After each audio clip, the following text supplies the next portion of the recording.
Speaking of dangerous, let's talk about Labor's so-called misinformation laws that will compel social media companies to crack down on anything the media regulator deems misinformation. Now, the government has had so much negative feedback on this proposal that they've announced the bill will be delayed until next year, giving them time to make a series of changes to the draft legislation.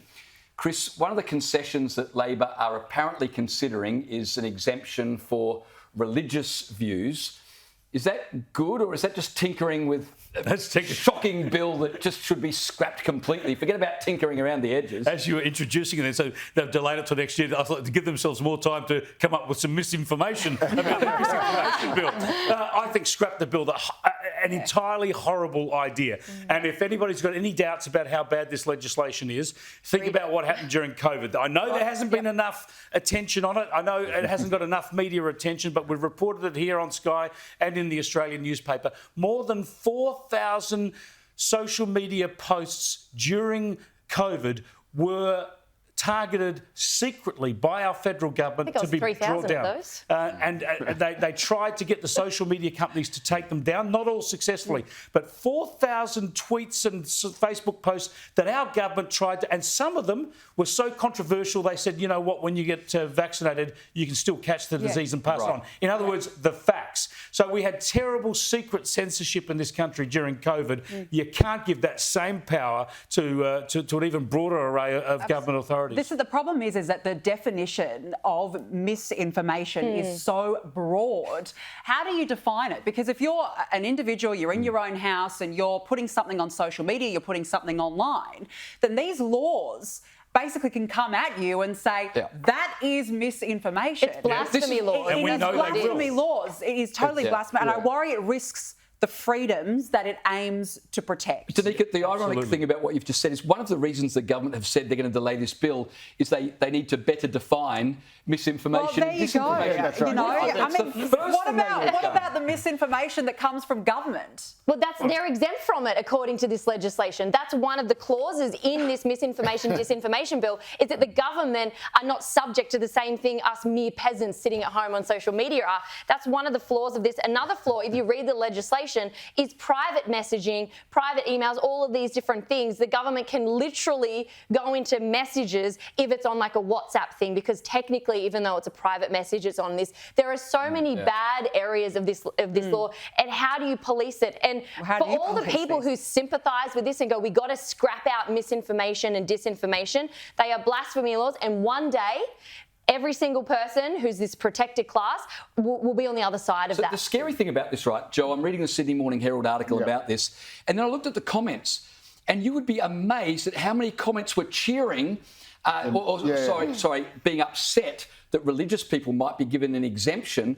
There's a lot of people who would love these laws to get rid of people they don't like. I think this is part of a really kind of quite ugly new kind of elitism that is creeping up in society, where you have a sort of it's basically the teals, where you have an educated or tertiary educated, whether they're actually smart is another question, but an upper middle class, wealthy, affluent, overwhelmingly white, you'll notice, a class of people who think that everything they know, they're more educated than everybody else, they know more than everybody else, and anyone who disagrees with them is just stupid and not educated enough. And we saw that response come out very, very clearly when the Voice referendum went down, much to Chris and I's dismay. And indeed, that sort of attitude was a very large part of the reason why it did go down, because anyone who wasn't voting yes was sneered at and looked down upon and just considered to be either at best an ignoramus who needed some good old-fashioned educating, or at worst a horrible white supremacist who needed to be. But laws like this already exist in this country as well, in Victoria. There are some, but again, I think.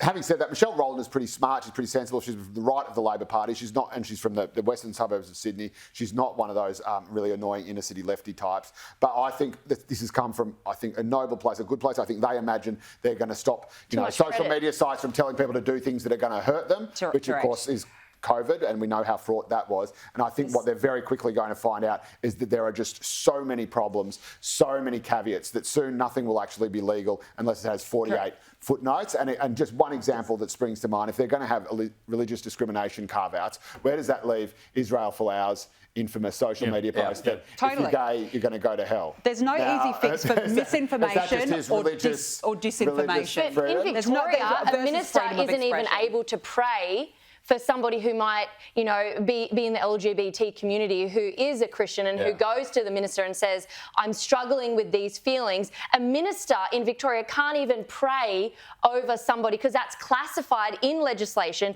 as conversion therapy. Let me ask. It's just, it's a slippery slope. Let me go to Danica just for a second before we go to a break. One of the criticisms of this legislation is that effectively ACMA, the governing authority, they get to determine what's true and what's not true.